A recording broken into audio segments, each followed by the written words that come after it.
Em nome do Pai, do Filho e do Espírito Santo. Amém. Palavra da salvação. Meu irmão, minha irmã, é sempre uma alegria poder nos reunir ao redor da Palavra de Deus e, como comunidade de fé, refleti-la. A Palavra, de fato, transforma a nossa vida, porque ela não é só um livro, é uma pessoa que vem ao nosso encontro. E a Palavra se fez carne e habitou entre nós. Portanto, através da escuta da Sagrada Escritura, nós podemos nos encontrar pessoalmente com Deus. Aproveitemos esta oportunidade que o Senhor nos concede. Deixemos que esta palavra alcance o mais íntimo do nosso ser. Escutemos com bastante atenção.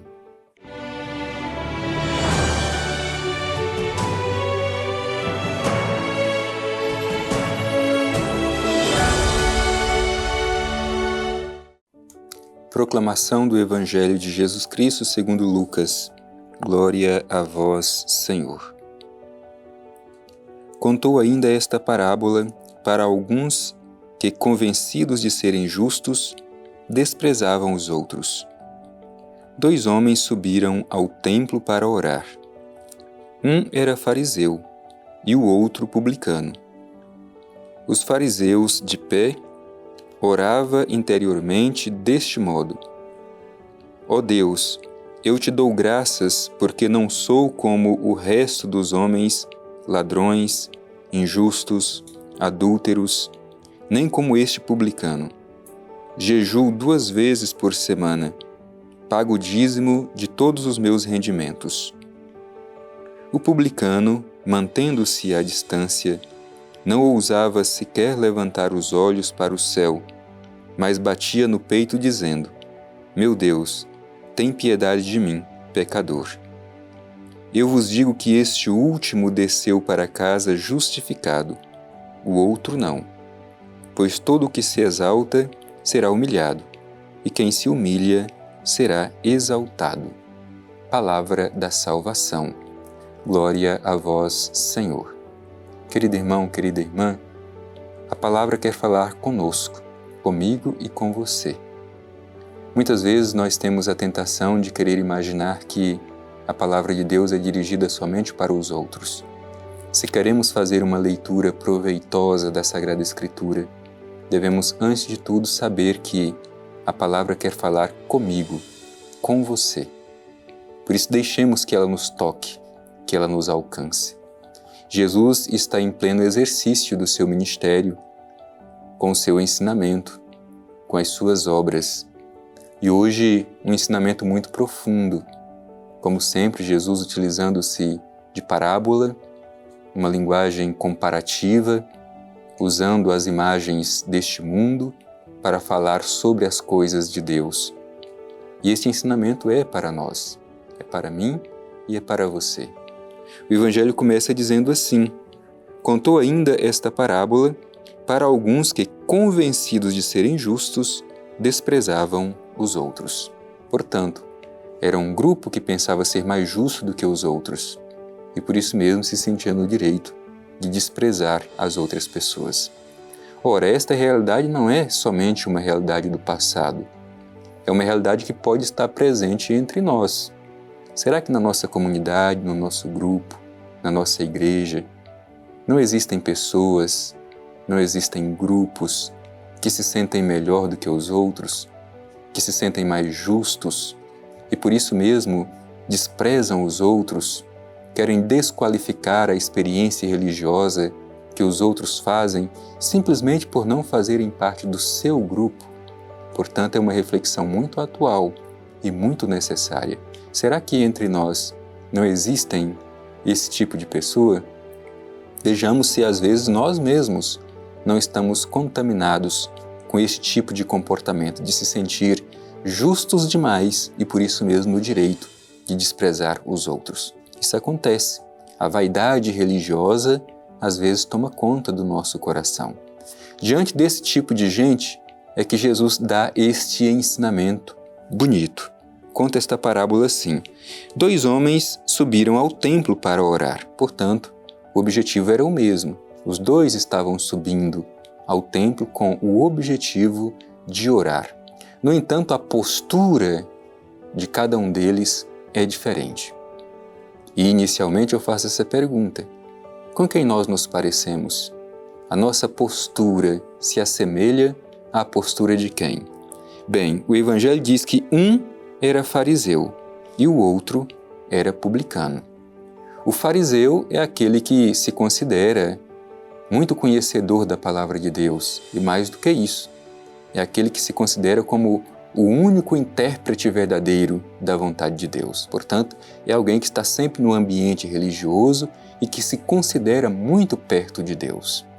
Por outro lado, o publicano era aquele que, como diz o próprio nome, era considerado como pecador público, indigno de Deus. Então, um considerado muito justo, conhecedor de Deus, próximo de Deus, o outro considerado pecador público e, por isso mesmo, indigno da graça de Deus. Mas como se comportam? Jesus diz assim: o fariseu de pé orava interiormente deste modo: ó Deus, eu te dou graças, porque não sou como o resto dos homens, ladrões, injustos, adúlteros, nem como este publicano. Jejuo 2 vezes por semana, pago o dízimo de todos os meus rendimentos. Meu irmão e minha irmã, curiosamente, a oração deste fariseu não louva a Deus. A oração deste fariseu louva a si mesmo. Ele coloca a si mesmo no centro. Ele olha para si e acha que tudo o que ele recebe é mérito. E quantas vezes entre nós não encontramos pessoas assim, que sentem que tudo o que recebem de Deus é por causa do mérito. E às vezes até pensa que a salvação foi comprada por seus próprios esforços, por aquilo que faz. É preciso que a gente tenha um pouco mais de humildade. Cuidado com a soberba religiosa. Repito, este fariseu vai ao templo, mas não para louvar a Deus. Ele vai ao templo para louvar a si mesmo, porque se acha muito cheio de virtudes, por isso não consegue louvar a Deus, mas louva a si mesmo, coloca a si mesmo no centro. Vejamos se nós muitas vezes não somos assim. Vamos à igreja, vamos rezar, mas no fundo, em vez de louvar a Deus, em vez de glorificar a Deus, gloriamos a nós mesmos. Elevamos a nós mesmos, porque estamos inflados do orgulho e da vaidade. E eu diria, meu irmão, de todas as vaidades, talvez a pior delas seja a vaidade religiosa, porque se faz sentir melhor do que os outros e, por isso, no direito de diminuir e de humilhar e de desprezar os outros. Vejamos se na nossa comunidade, na nossa igreja, não há pessoas assim. E pior ainda, se nós não somos assim.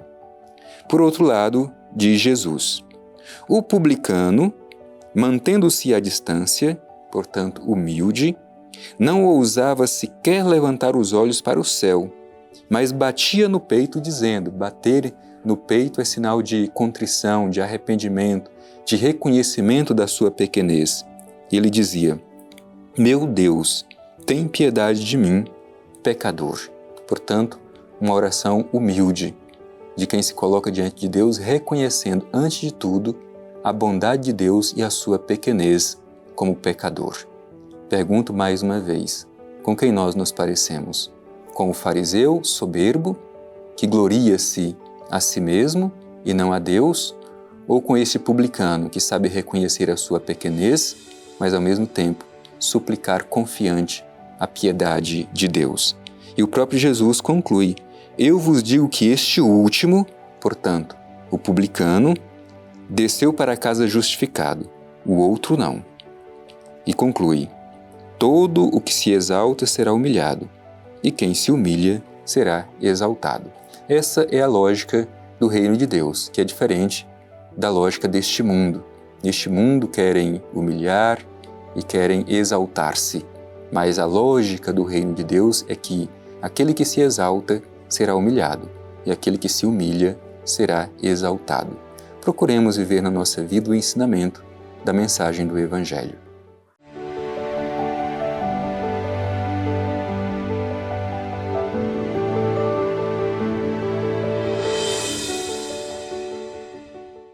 Meu querido irmão, minha querida irmã, provocados pelo Evangelho de hoje, nós queremos pedir ao Senhor que sejamos livres de todo tipo de vaidade, sobretudo da vaidade religiosa que aquele fariseu que vai ao templo rezar leva no seu coração.